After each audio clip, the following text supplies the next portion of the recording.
Hi, I'm Terri. I'm an alcoholic. And the date of I've been clean and sober since October 6th, 1987. And I am a proud member of the VAST group, like Karen said there. It's really bad when people ask you to do this about 3 months before, because you can obsess on things amazingly, and the whole one day at a time really goes out the window. But you get it kind of in perspective, and you forget about it for a while, and then suddenly you go, "Holy crap, it's here again." I'm just here to tell you what it was like, what happened, and what it's like now. My story and my relationship with AA began even before I was born. My father and mother were trying to divorce each other a couple of years before I was born, and the courts thought it was not a wise thing for a woman with 6 children to try and live on her own, and they sentenced my father to Alcoholics Anonymous instead of allowing them to divorce. And he actually did and stayed sober, and I was born 2 years later, so go AA. I'm really glad for that. So I grew up in this household where the only alcoholic didn't drink, and because they would always point out that he was the alcoholic, and he left for his meetings on Sundays afternoons, and that was really my whole relationship with it, except for the occasional, you have the Serenity Prayer on the wall, you got the praying hands, and but really no thought on it or what it was or anything other than, my dad's an alcoholic, but the rest of us were running around, as I am prompted to say quite often, batshit crazy, because I'm one of 8 children, and we all either drink or are married to alcoholics. And it's always based on who can have the biggest house to party at, how much can you consume, and all that other fun stuff. If you haven't guessed, I'm also not from around here. I was born and raised in Los Angeles, and lived there till I moved here 10 years ago. So I grew up in LA with all these crazy people. The Irish mom and the Sicilian dad and the 8 children, and lots of alcohol, lots of what I call passion at this point in time was probably called violence when I was growing up. It was not unusual for my father and my brothers to brawl, fist fight, and I always teased my dining room set. I have the dining room set I grew up with, and it's short a couple of chairs because I know they were broken over one or another siblings or people's backs during the brawls. And I always remember my mother saying we were normal. This is normal. It's like, okay, this is normal. But so I think I may have been born or at least had a really strong predisposition to alcoholism. But I do know it didn't take a hell of a lot to push me over the edge. I was 13 years old when I took my first drink. I was at one of those lovely little weekend events where you go with your friends to the beach. And we're going to sneak some alcohol out. Woohoo! And so we snuck out like 32 ounces, 2 16-ounce cans of Cokes, and we were like 5 or 6 of us sitting around the tent, and we're going to drink alcohol. And everybody chickened out, but me. And I drank it all. And it is the start and the way I did most of my career. I blacked out. I fell down a cliff. I landed in a cactus bush. My friends had to tell me basically most of my evening, which is the way most of my drinking went. And I was dragged up, woke up the next morning, I had my little pea coat on. Of course, there's like vomit and, and cactus needles and sand and, and doing those things doesn't make me an alcoholic. Doing them and then saying I didn't have a problem, the problem wasn't alcohol the next day. The next day I actually told myself it was because I drank rum. There was whiskey, there was vodka, there was everything in there. It was because I drank rum. It's because my dad liked those nasty rum cakes, and I never, ever, ever liked the taste of rum. So if I hadn't drank rum, I would have been fine. And that is what tells me I was an alcoholic from the get-go. I was a blackout drinker from the get-go. I used to always be amazed. My dad would find me in the strangest places, and it's like, how did he find me here? It took me to getting to Alcoholics Anonymous to realize I was calling my father out of blackouts at 13 and 14 years old to come pick me up. The first time anybody mentioned Alcoholics Anonymous to me, I was 15 years old, and it was my father. You can guess what I told him. I was an example of self-will run riot. I left home when I was 14 years old. I decided I didn't no longer needed to live at home. I became a live-in nanny. This would be in the early 70s. I moved in with some people who basically smoked pot, sold weed, sold speed, had a quadraphonic stereo, woohoo, and Jethro Tull. I'm set. And they drank Dr. Pepper. What the hell else would a woman want? And I was a live-in nanny, and I, like I said, I went to school and did all these things, but, I just couldn't stand anybody to get in my path, and I made sure nobody did. So I left home at 14, I got pregnant at 15, married at 16, left him at 18, yeah, it's all fun. And, and all that time, I'm just drinking. It's just what keeps me going. And I remember when I left him, he went over and told my father that I was an alcoholic. And I remember thinking this swine of an ex-husband, who had gotten stoned every day of his life, as far as I know, had no right to go tell my father anything like that. He might as well have told my father I was a hooker. I think my father would have taken it better. And again, my father told me I couldn't move into his house unless I went to Alcoholics Anonymous. And I told him to go screw himself, I'd live on the streets. And thank God he's not a black belt Al-Anon, because he let me move in. And 18 years old, I've done enough damage already to myself. I have no clue what the hell I'm going to do with my life. I've got, quit school the day I turned 16. I just cannot fathom not doing exactly what I want to do at any minute of the day. So, again, 18 years old. So I move out on my own, I'm on welfare. This man that I had been married to shows up at my door about a year later on our wedding anniversary. How romantic. He just got out of jail. How lucky. And I choose to let him move back in, because I haven't got a brain, I haven't got a, And, 3 days later, I realized, holy moly, what had I done? And instead of facing anything, as an alcoholic, I just can't deal. Reality sucks, And so I left. I left my home, my furniture, my apartment. I left my 3-year-old son. I left everything and walked out, because I just didn't know how to change or how to take any action that would cause me to, have to deal with people. And I lived on the streets, and I lived with different people, and I have no idea how long I was out there. I've tried in sobriety to figure out how long I was out living on the street. All I know is I came back up anywhere from 7 months to a year and a half later. I did such highfalutin things as babysitting heroin addicts, because they will give you booze to make sure that they don't kill themselves. I lived with, we won't even go down. That's, just know it wasn't the Kodak moments. So I gotta get my coffee. Hold on. Sorry about this. Don't drink, don't smoke, don't touch my caffeine. So appeared at a friend of mine's house, and I still have the letter she wrote me that night when I crashed at her house. This was somebody I'd known since 7th grade. I still have that letter when she just talked about how I was wasting my life. At 21, I was hearing this. And,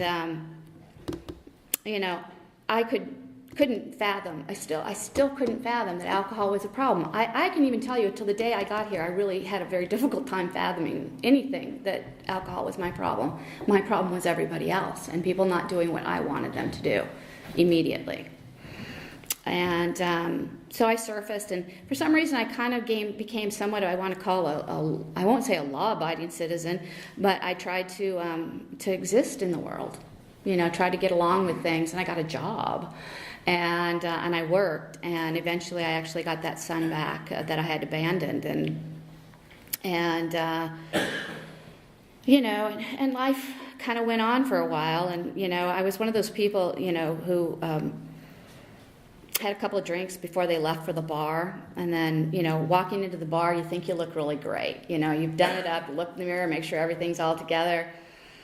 Somewhere between getting in that door and getting out the next day, everything would fall apart. And again, I was a blackout drinker. I remember, if any of you have been to Los Angeles and you know where Chavez Ravine is, over by Dodger Stadium, I just remember the only time I ever came out of a blackout driving, I was driving on the side of the road by Chavez Ravine, which is just not really a place you want to find yourself crashing and burning. And really grateful I went back into the blackout.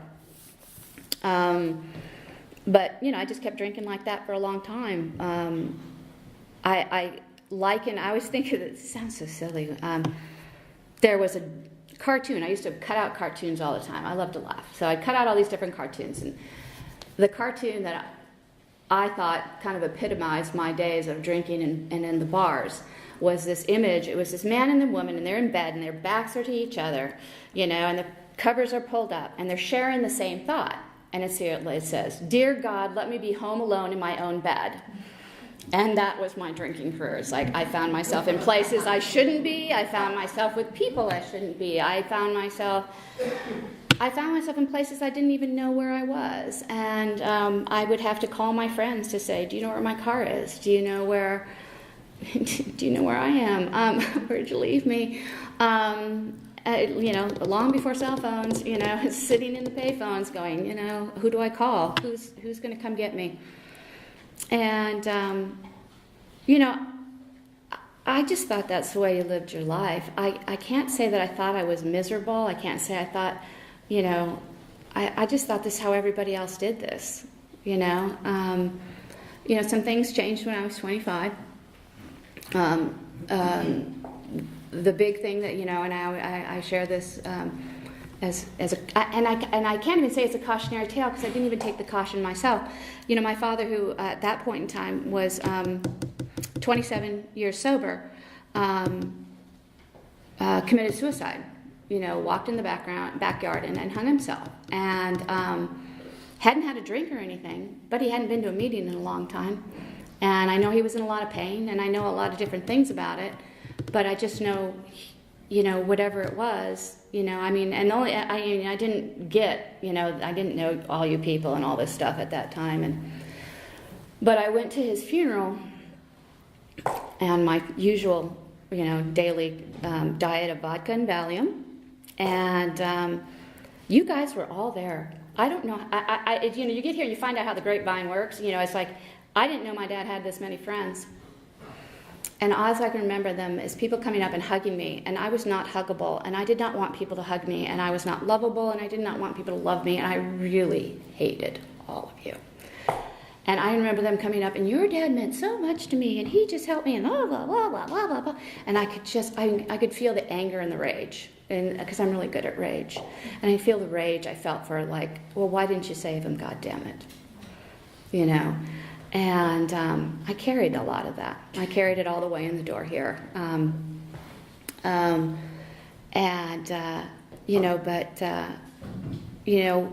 hell or high water, I will say that, I'm grateful that my dad was sober as long as he was sober and the way that he did, because, I have tales from my older brothers and sisters, and I know the man that I grew up with very, very different than the man that they grew up with.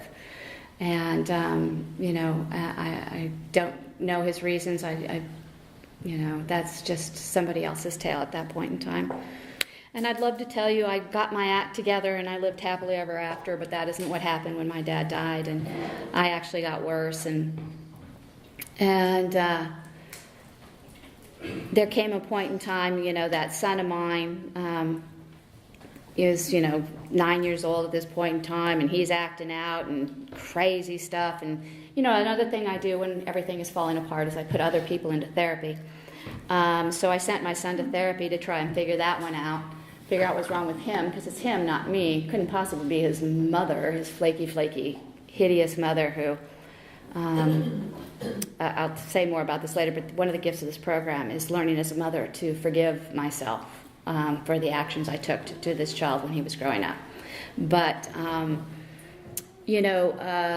so he's in therapy, and then they get me into this adult children's of alcoholics. And I'll tell you, if there was ever a group of whiners in the world, it was a great place to go and tell you out how screwed up your whole family is, and it's all their drinking and everything else. And, you can get drunk before it and drunk after, and go out drinking with the people in the group if you want to. You know, because it's everybody else's. You're an adult child of an alcoholic. You're a victim. Come on.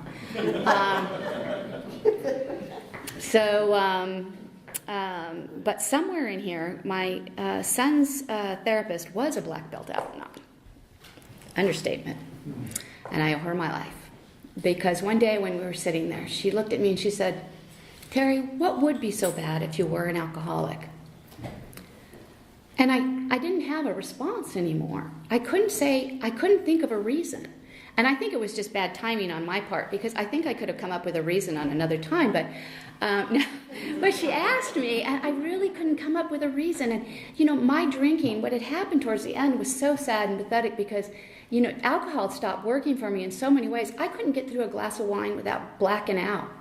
I would go home every night and pour myself a glass of wine thinking, oh, well, I'm going to do the dishes and make dinner. I'm going to do all this stuff. I'd never make it through it. And I'd wake up in the morning and I hadn't fed my child. I hadn't made dinner and the dishes were still in the sink. And I could do that for weeks in a row. And that's where I was with alcohol, you know. And when this woman asked me, I really didn't have any answer other than I couldn't think of a good reason I wasn't. She had out a listing of meetings so damn fast. And she says, you can go here tonight. And I went. And it was one of those meetings you went to that everybody looked really good. Except me. You know, because and who knows what I look like, but you've been to those meetings where everybody's got like suits on and they look cleaned up and they're doing just fine. And nobody said hello to me.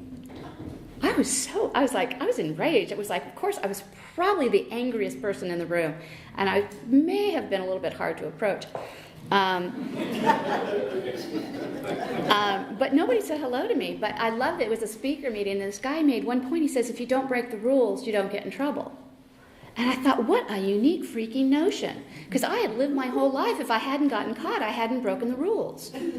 You know, if I ripped somebody off and I didn't get caught, I didn't rip anybody off. You know, if I lied to you and you didn't catch me, I didn't lie. You were foolish. You know, and so this guy said that, and I thought it was the most remarkable thought to me. I was 29 years old and hadn't even thought about anything like that. And I was dating somebody who was 10 years sober at the time, and said, hey, guess what? I'm an alcoholic. Yeah, he left skid marks, trying to get away from me. I still have the big book he gave me, though. So, and the one thing he did for me, which was absolutely so important, is he had somebody who worked for him who had a couple years of sobriety, Shirley and her husband Earl. And they came every day and they picked me up. And they took me to meetings every day. And they told me it was 90 meetings in 90 days.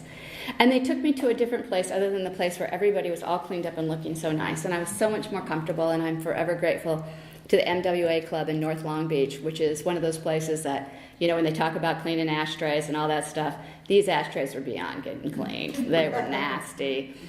I didn't smoke when I got to AA. I'd quit for a few years. I was smoking again within 2 weeks, and because it was just like I was going to smoke anyway in those rooms. And like I said, and Shirley and Earl just dragged me around. And they also talked about service right from the get-go. They took me to panels. They took me to this place called this Red Gate. It is a low-bottom detox in Long Beach. And they're like, you're going to go and be on a panel. I'm like, 20 days sober. I'm like, what? And I go, what am I going to share? She says, they have no clue how to stay sober for 20 days. That's what you're going to go share. And she says, and don't worry, they don't remember a thing you say. And so much for being important. And like I said, and she told me 90 meetings in 90 days and find a sponsor and all that stuff. And somewhere along the line, I won't say I wasn't suddenly just, I never was the pink cloud. None of that went on, and I was still angry and rageful, but I was willing to give it up a little bit. I had a sponsor who I love and adore, who, her name was Arlene, and she was one of those people who said, I would get upset in meetings, and I would go, Arlene, and she goes, you left the meeting? I said, yeah. She goes, you go back to the meeting, you call me back. She was one of those people who said, you're going to make your bed in the morning. And I was like, I don't know if any of you had those kind of sponsors where it's like, it seems so freaking pointless. Why would I make my bed? And it was all about just not doing things my way. I think that was probably the first thing I had to learn, that I had to be willing to do something somebody else's way, and that my way hadn't worked. And I remember she gave me a party for my 1-year birthday, and one of the reasons I picked her is she had a great house by the beach, because they said, find a sponsor who has what you want. And she had this fabulous house by the beach. And she gave me a party for my 1-year birthday and invited all these women that I knew. And I just remember thinking, there's a lot of people out in the world who've never taken a drink and never screwed up their life entirely that aren't going to get a party for not drinking for a year, And here I am, I'm sitting here and I'm opening gifts, and there's balloons, and it was cool. And but somewhere I got, that getting here and being in this program, I always sound hokey when I say this, but it's just that there's some degree of being chosen to be here, because there's a lot of us who qualify. There's a lot of us who never make it here. There's a lot of us who make it here and never stay. And I have to remember, for some reason, I have, managed to stay. And part of that is just being willing to do things not my own way. I was one of those people, they didn't rush me through the steps because they kind of got maybe that I wasn't getting it. I love people. It's like, yeah, I've done my 4th step. I was like 2.5 years sober before I even thought about it. But for me, it was just important, again, going to meetings and being there and being seen and being, I always tell people, it's like, one of the reasons to go to meetings is that maybe somebody notices when you don't show up anymore, and maybe they'll come get you. Because, I'm, and you'll hear what happens when people, move to other places. They don't come get you across the country either, but it's another story. And, I have to say, like I said, for all of it, being in LA part of it was pretty cool, because you had dances, so you learn how to dance sober. I'm sorry. This girl, you think you could dance when you're drunk, right? You take the alcohol out and you suddenly learn that you really aren't that cool. But then you're in a whole room of bozos that don't look cool, and that's okay, because, there'd be 200-300 people that'd be at the dance. I remember the meetings after the meetings. Me and AJ have talked about that. In my first year of sobriety, we always went to dinner before, and we went to coffee after. And I had people who I was grateful would watch my son for me. That whole thing of just learning about the fellowship and learning to listen to somebody else. Be respectful towards somebody else. I am not naturally one who gives people respect. I tend to be very flippant and kind of sarcastic, if you haven't gathered that already. But the program has had, me learn to be a little bit, guarded in how I address people, or being respectful to people. And it wasn't something I learned in my own head or anything else. I learned because people here said, this is what we do. And sponsor said, now this is not a push for what you have to do at the end of the meeting, but my sponsor always said you had to thank the speaker at the end of the meeting. Anybody who would come up and be willing to, share their soul, give them some credit. Come on. And that you always cleaned up, and you just participated. You found ways, and silly things like cookie commitments. I can remember I had a cookie commitment for one meeting, and it was so serious to me. I was so scared I would get the wrong cookies. I'm also kind of controlling and neurotic, just a tad. And but it's like, oh my God, what if I bring the wrong cookies? They won't let me in. What? And because we're kind of sensitive, and. But it's like it became important for me, because then I knew somebody was relying on me to do something. I'd always just relied on me to do whatever I wanted to do for myself. That was it. I didn't care. Well, I could be hurtful and hateful to people and justify it in one of a million ways.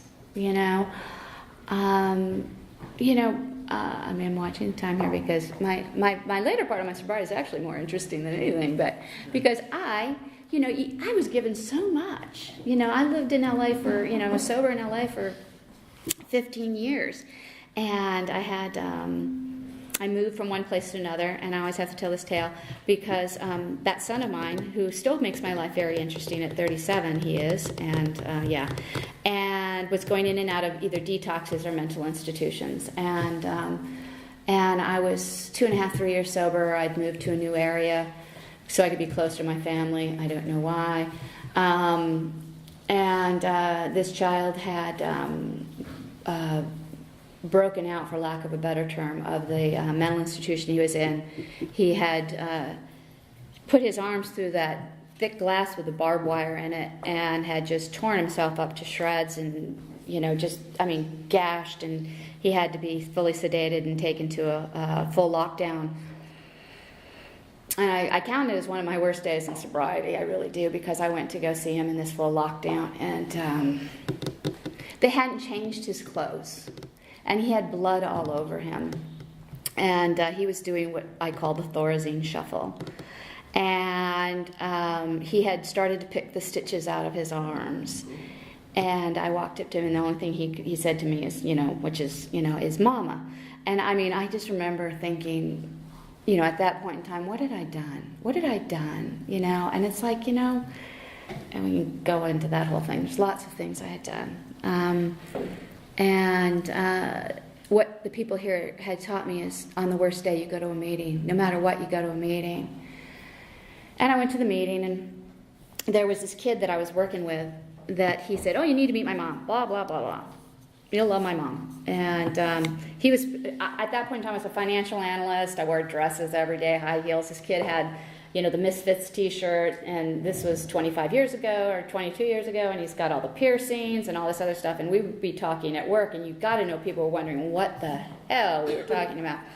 And but he'd been sober longer than me at that point in time, and anyway, so I went to this meeting. I met his mom, and the original reason my son ended up in the hospital was his second suicide attempt, and I'm talking to this woman, and I said to her, the hardest part of this is that my father committed suicide. And she goes, oh, you're Rocco's daughter. And I was like, really? And that was my father's name. And my father had been at her first meeting 20-some years before and had been a friend of hers for all these years. And I wasn't anywhere near where my dad went to meetings. I was in another part of LA, and it's a pretty damn big town to be finding ourselves. And that was probably my biggest God shot in this meeting, in this program, is that he managed to put this woman who knew my father, who was able to share things that I needed to know and fill in some spaces for my history and my past. She was also one of the most loving people on the whole planet, and if I could ever emulate her, I would be. She talked about being graceful and having peace of heart, and and being crazy too, because we had a lot of fun and we laughed a lot. And she was my sponsor, and then until she died about a year before I moved here. And I have to say, it broke my heart. And but again, she was one of those people that I wanted a sponsor who had what I wanted. And she was somebody, there's some people sometimes you can sit there and go, they look good, but it's like how they live in it. And she was one of those people. She was crazy. She had problems. But she went through every day, and I don't ever remember her being in a bad mood. I don't ever remember her, not being available to somebody. She always had time for everybody. I called this woman every day. You would think at some point in time she'd go, haven't you got your act together? But she was glad to hear from me every day, and I was glad to talk to her every day, and she helped me stay sober. And she taught me about being a mom, being a woman. She's the woman I did my 4th step with, that my sickest secrets. When I was able to share those with her, she was able to share things about her life that, you think you're the only person, you think you're the most evil human on the planet. And, the one thing about that 4th and 5th step is just learning that, for me it was learning I wasn't the only one. I just wasn't the only one who felt the way I did or thought the things I did was beyond forgiveness. And that wasn't the truth. I learned that,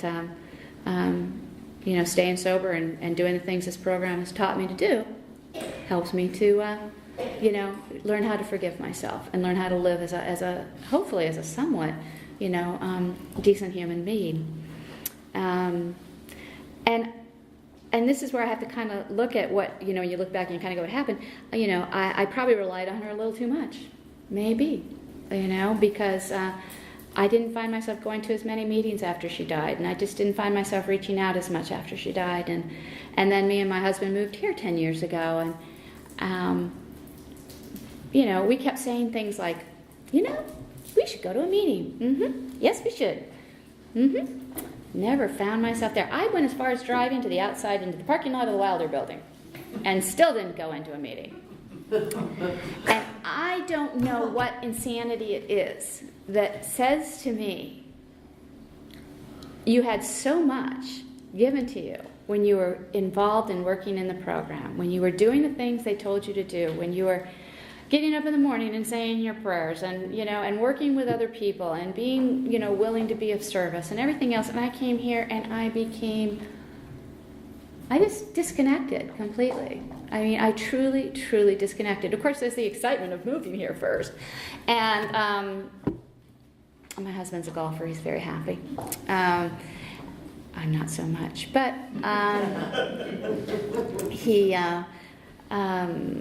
so he's off golfing, whining about golfing 4 days a week. And it was I always hear this, wasn't that a big change? It's like, oh yeah. Blinding flash of the obvious. And it was just, again, but, I just kind of wrote on whatever it was for a while. And then what happened is, I have to add this part. I know this is Alcoholics Anonymous. I also have been treated for almost most of my life for clinical depression and deal with that outside of these rooms. But if I'm not in Alcoholics Anonymous and I'm not being treated for that, I can go down a very slippery slope. And I just started going. And this sounds strange, but the thing that saved me is I was studying for the CPA license, and I was taking classes, and I had something to be totally focused and controlled over. Totally focused, totally controlled. I'm working, I'm going to school, I'm doing all these things, and it is all I'm doing. It's the only thing I can keep in my brain. And then I got done. And that was April, 3 years ago. This April will be 4 years. And from April to July, I went down a slope so fast of being suicidal, I can't even begin to tell you. I had it all planned out. I had decided my big decisions was whether I was going to take a couple of my animals, because I really didn't want my husband to have to deal with 4 animals. And this is how logical I was about it. I thought I was being completely logical and making perfect sense about it, that I really just didn't need to be on the planet anymore. And it never occurred to me to come back to AA. Never. I mean, I was so deep and so full of myself that the only thing I could think about was me and my pain and how I felt, and me. And I'm grateful my husband, who I always mention, I did 13-step him. And anyway, but he, one day he just said, he says, I can't take it, Terri. He says, either you do something or I'm going to call your family. And the insanity is, it's like, don't tell my family. It's like, well, they'd know if you killed yourself, damn it. And I went into psychiatric care. I went into the outpatient psychiatric care. And they suggested that I go to a meeting of Alcoholics Anonymous. And I just remember, it's one of those moments that you walk back in and you go, holy crap, I could have had a VA. It's like, damn. Because I remember just sitting down in a meeting. It was a Saturday morning women's meeting, and sitting there and just going, oh, my people, I'm here again. Because I've always been really clear on one thing, and the people, you are my people. I mean, I have done all kinds of things to figure out, you're in LA, you're going to meditate, you're going to hum, you're going to do all this other crud. But I never felt comfortable with all these different groups. It wasn't until I got to these rooms that I realized these are my people. These are the people who think as crazy as I do. These are the people who try the craziest things under the guise of, sanity and doing the right thing. And, and that know, and that I know by the same measure that, you can work this program perfectly one day and forget it the next day when you wake up. And so, like I said, I got back in the rooms, and crazy. Oh my God! They asked me to speak at the group that's over a Wednesday night speaker meeting. Like after I'm still in psychiatric care. I don't think I've been back in the program 2 weeks. I have no idea what I said, and I just can't. I probably scared the living hell out of those people. Because I was, I was completely undone from my program. I mean, that's the truth of it. I had left it all. I had forgotten it all. And it just took me, it's that same thing. I had to go back to the 90 meetings in 90 days and find yourself a sponsor and, stick with the winners and all the things that I was told and all those sayings. And, I'm grateful. I have a wonderful sponsor who keeps me straight. She doesn't put up with any of my garbage. And I had to get back to that relationship with a higher power that I had found before. And I was one of those people that, I'm really happy knowing I'm not God. I don't need to know a heck of a lot more than that. I tend to mess things up when I want to think too deeply about God. But it's really important, first and foremost, for me to remember I'm not it. When I do that, and I just remember that there is a plan, and if I follow the rules, that things tend to work out really well. So I got back involved, and my sponsor's Jenny, and she's one of those people who's service, and it was great for me because when my program worked in LA, that's the same thing I was doing. I was of service for people. And so you get involved in intergroup, which, intergroup was kind of responsible for this little thing here, which I wasn't always quite so sure at this point in time as happy about, but that's fine, the whole speaker, recording thing. But I got involved in intergroup. I became a GSR. I just, I'm one of those people, hopefully, and I invite anybody to do the same, stays after, helps clean. There's a lot of people who run out the door. But that's where I met people, and that's how I got to know people, and was being willing to be of service again. When I got back into the rooms, like I said, 3.5 years ago, I had a litany of problems, a litany about why my life wasn't working. Most of those problems still exist, but they aren't a problem anymore, for lack of a better way to describe it. All those things I thought that I was willing to kill myself over. Money, family, job, all these things that I thought were so important, aren't nearly as important.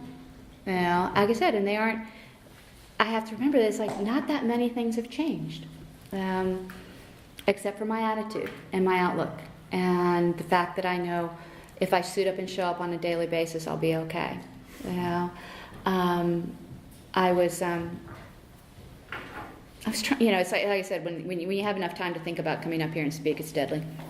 Because you think of all these little ditties you really want to remember, and then you can't remember them when you get up here. But again, getting into service, being willing to, I love that one line. It says, "Rarely have we seen a person fail who thoroughly follows our path." And I have to remind myself sometimes, how thorough am I? The half measures. I'm good at half measures. And it's like when I'm miserable, I eventually will get to the point where it's like, is there something I need to be doing? Am I not doing things the way I need to be doing? And I remember that, this program's not difficult. I just make it that way. I have found so many people, in this program who are willing to be there for me. And I get to sponsor women who I love and adore, who keep me sane, who I find myself saying the things to them that I need to actually hear for myself.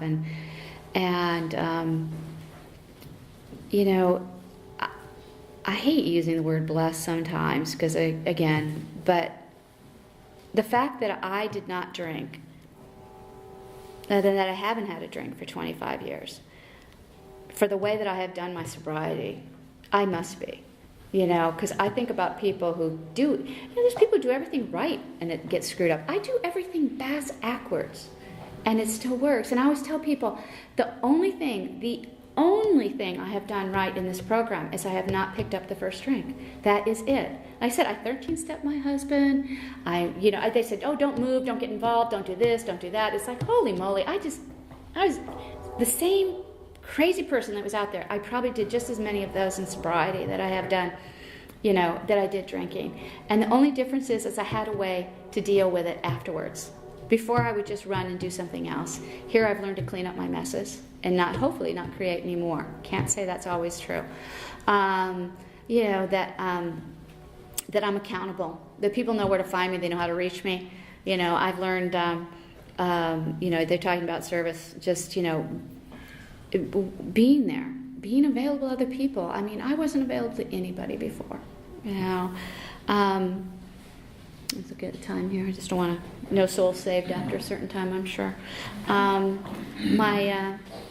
I never got to say anything to my father, because he died before I got sober. But I did get to say, to my mother when I got sober, and she says, well, that's okay, honey. I never noticed. And I can't really decide if that's good or bad. But the other side of it is what I learned in this program is to be a good daughter. To not to base my actions on other people's actions. That if I want to live in this world well, I'm to be a good employee. I'm to be a good daughter, be a good mother, be a good wife sometimes. And this program gives me peace. And I can't think of anything else that would be any cooler than being able to lay my head down at night and fall asleep and not have the whole world chasing me all night long. And again, it's just a gift of this program. I want to thank you for the honor of coming and sharing with your group, and I think I'll say goodnight. Thank you.